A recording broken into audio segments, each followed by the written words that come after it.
There was a time when silence was all we had. Centuries of silence, centuries of unheard sound. For nearly 300 years, the Velarde map was said to be silent.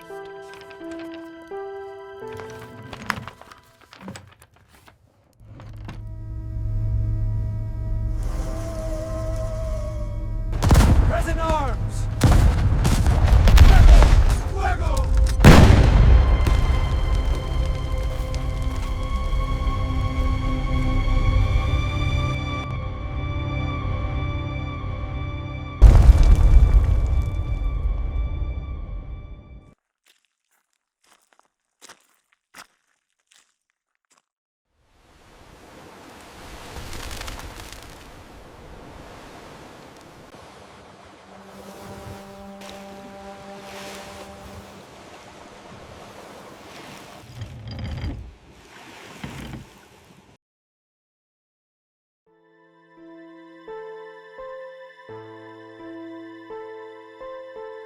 It lay in exile,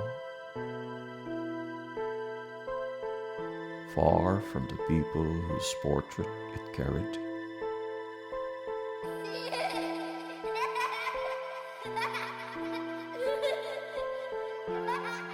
Generations lived and died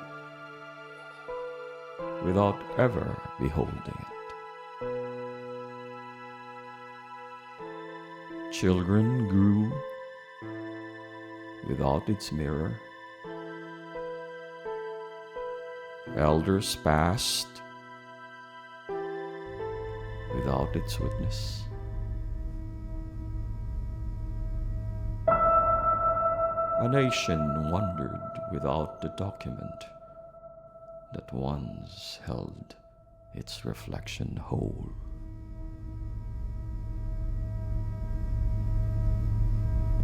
I used to think the map was quiet. Maybe it was we who were loud with everything except the sinning. But silence is not absence. What history called silence was a sound we had not learned to hear. For the map was like a drum, buried underground. Its beat never stopped.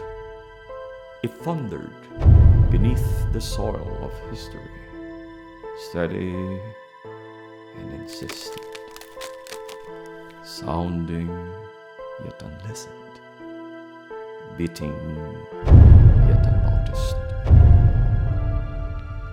The map was like a bell cast into the deep. Waves muffled its ring, but still it rang, ringing yet unheard.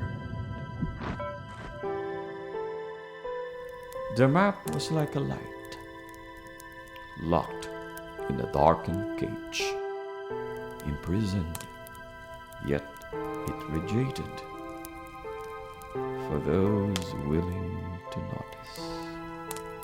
But most walked past, blind to the flicker inside. This is the truth. The Velarde map was never mute. It was buried, but beating. Submerged, but ringing. Caged, but shining. Silence, but shouting. The first time I held it, I didn't hear paper. I heard a heartbeat. Our heartbeat.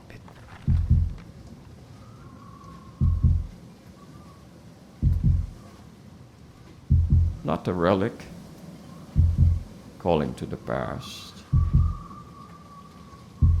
but a promise asking to be kept.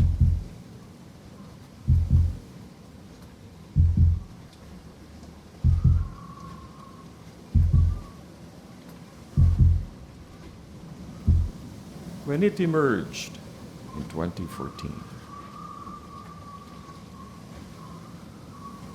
it did not begin to speak.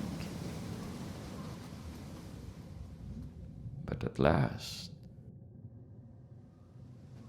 a new generation began to listen. Listen, and you will hear islands learning their names again. Listen, and you will see a people recognize their own face. Listen, and you will feel a nation remember how to stand. I am only a witness. This map was never mine. It belongs to you. If we listen, it will tell us who we have been. It will tell us what we must confront. It will tell us what we still must become. The centuries of silence are over. The listening has begun.